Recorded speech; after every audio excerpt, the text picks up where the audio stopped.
Assalamualaikum warahmatullahi wabarakatuh.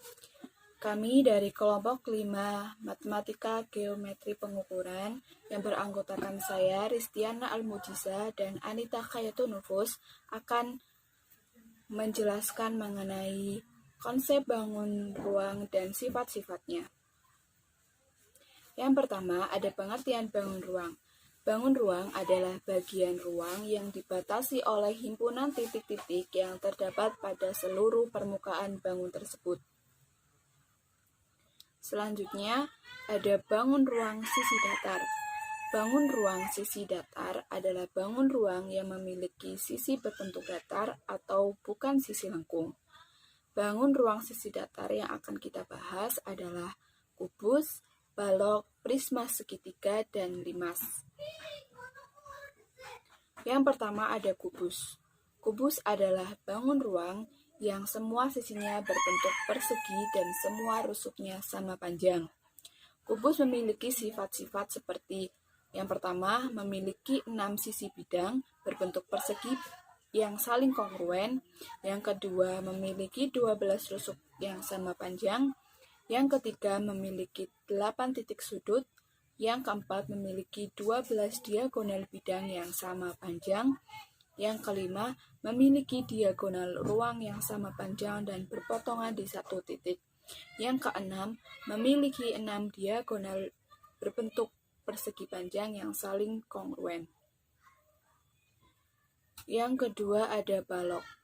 Balok adalah bangun ruang yang dibatasi beraturan yang dibentuk oleh 3 pasang persegi panjang yang masing-masingnya mempunyai bentuk dan ukuran yang sama.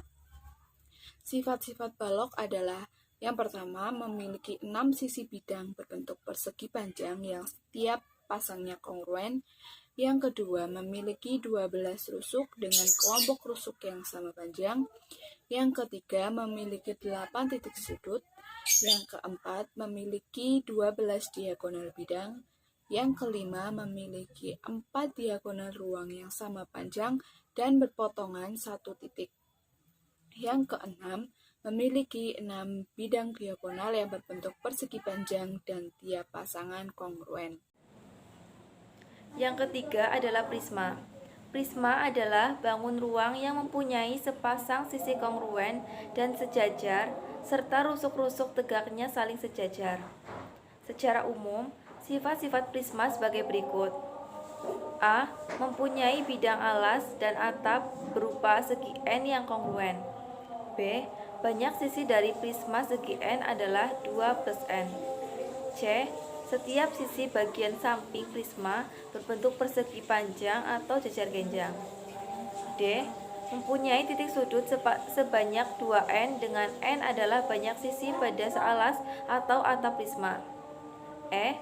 Setiap diagonal bidang pada sisi yang sama memiliki ukuran yang sama. Yang keempat, limas. Limas adalah bangun ruang sisi datar yang selimutnya terdiri atas bangun datar segitiga dengan satu titik persekutuan. Titik persekutuan dari segitiga disebut titik puncak limas. Secara umum, sifat-sifat yang dimiliki limas adalah A. Bidang alas berupa segi N dengan N adalah banyak sisi pada alas limas. B. Bidang tegak berupa N buah segitiga. C. Jumlah titik sudut suatu limas sangat bergantung pada bentuk alasnya. D. Setiap limas memiliki titik puncak masing-masing. C. Bangun ruang sisi lengkung. Bangun ruang sisi lengkung adalah bangun ruang yang memiliki lengkungan, baik lengkungan pada selimutnya maupun permukaan bidangnya. Bangun ruang sisi lengkung terdiri dari 3, yaitu tabung, kerucut, dan bola. 1. Tabung. Tabung adalah bangun ruang yang memiliki 3 bidang sisi dengan sisi alas dan sisi atasnya berupa lingkaran. Tidak memiliki titik sudut dan memiliki 2 buah rusuk lengkung. Yang kedua, kerucut. Kerucut merupakan bangun ruang yang dibatasi pada sebuah sisi lengkung dan sebuah sisi alas yang memiliki bentuk lingkaran. Bangun kerucut terdiri dari dua sisi serta satu rusuk dan satu titik sudut. Yang ketiga, bola. Bola adalah sebuah bangun ruang 3 dimensi yang dibentuk oleh lingkaran yang berjari-jari sama, panjangnya dan berpusat hanya pada satu titik yang sama.